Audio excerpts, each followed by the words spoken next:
जय हिंद। आप सबको बताते हैं प्रश्नावली 8.1 का, जो कि क्लास 10th का है। एक तरफ से 1 बाय 1 आपको जो है सवाल मिलेगा। चलिए देखिए, दिया हुआ है चित्र में, दिए गए चित्र से निम्नलिखित का मान ज्ञात करें। क्या करें? निम्नलिखित का मान ज्ञात करना है। साइन सी बराबर दिया हुआ है, तो साइन सी का पूछ रहा है। सी के तरफ से जब देखेंगे तो लंब कौन सा होगा? ये। तो साइन थीटा बराबर क्या पढ़ा है तुमने? सूत्र लंब बटा कर्ण। क्या पढ़ा है? लंब बटा कर्ण। तो इसमें मान रखते जाना है। साइन सी के तरफ से देखेंगे तो लंब का मान हो गया 3 और बटा कर्ण का मान कितना हो जाएगा? 5। फिर साइन थीटा बराबर क्या होता है? लंब बटा कर्ण होता है। तो अब की बार साइन ए के तरफ से जब देखेंगे तो ए के तरफ से इधर जाएगा, ये वाला हो जाएगा लंब, यानी कि लंब का मान हो गया कितना?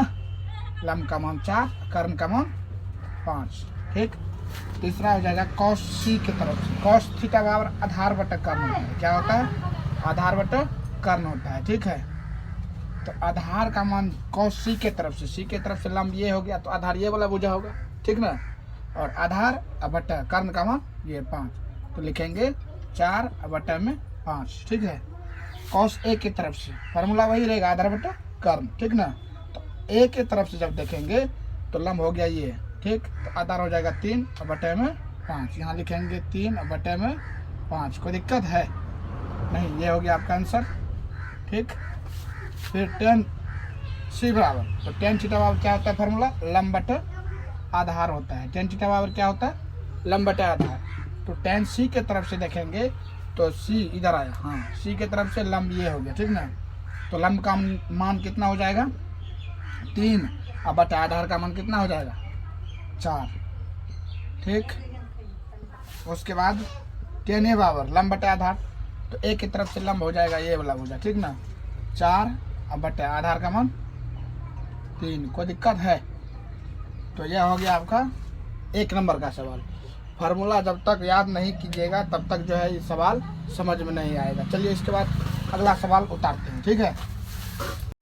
चलो 2 नंबर में दिया हुआ है, दिए गए चित्र से निम्नलिखित का मान ज्ञात करें। चित्र दिया हुआ है, इससे इसका मान निकालना है। टेन थीटा बराबर क्या होता है? फार्मूला टेन थीटा बराबर होता है लंब बटा आधार। क्या होता है?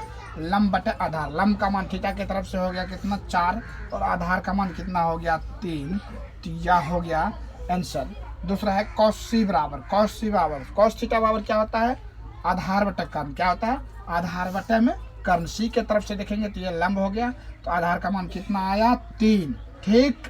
उसके बाद कर्ण का मान कितना हो गया? 5। तो कॉस सी की तरफ से हो गया यह आंसर। चलिए 3 नंबर का उतारते हैं सवाल। ठीक है। चलो 3 नंबर का सवाल देखो, 2 का हो गया कंप्लीट।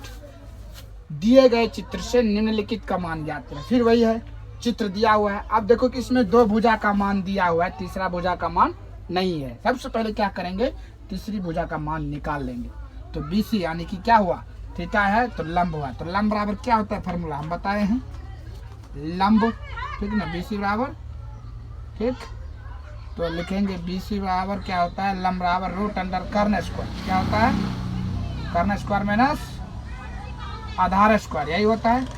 तो रूट अंडर कर्ण का मान कितना हो गया? 13 का स्क्वायर माइनस आधार का मान 12, तो 12 का स्क्वायर कर लेना है। ठीक है।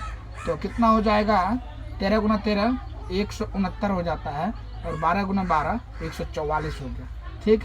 जब इसको घटाएंगे तो कितना बच जाएगा? 25, और इसका वर्गमूल कितना होता है? 5। तो BC का मान यानी कि आधार का मान कितना निकल गया? 5 निकल गया। अब हमें 1 नंबर में पूछ रहा है कि साइन थीटा का वैल्यू कितना होगा। तो 1 नंबर में है, लिखेंगे अब। ठीक। 1 नंबर में साइन थीटा बराबर क्या होता है? लंब बटा कर्ण होता है। क्या होता है? साइन थीटा बराबर लंब बटा कर्ण। थीटा की तरफ से लंब हो गया 5 और बटे में 13। तो क्या लिख देना है? 5 बटे में 13। एक ठो का कंप्लीट हुआ। दूसरा क्या है सवाल? टेन थीटा का मान। तो टेन थीटा की तरफ से लंब ये हो गया, तो लिखेंगे हम टेन थीटा बराबर क्या होता है? लंब बटे आधार होता है ना। तो लिख देना है लंब का मान कितना हो गया? थीटा की तरफ से 5 और आधार का मान हो गया 12। तो दूसरा भी कंप्लीट हो गया। तीसरा है tan A minus cot C। क्या है? तीसरा है tan A minus cot C। तो यहाँ लिखेंगे 3 नंबर में tan A minus cot C है, ठीक है। तो टेन थीटा बराबर क्या होता है, लंब बटा आधार। ए की तरफ से देखेंगे तो लंब का मान हो गया 5 और बटा आधार का मान 12 माइनस कॉट सी के तरफ से देखेंगे तो कॉट थीटा बराबर क्या होता है, आधार बटा लंब होता है। तो 5 बटे क्या लिखेंगे 12, क्या लिखेंगे कॉट सी की तरफ से, तो लंब हो गया ये वाला, ठीक।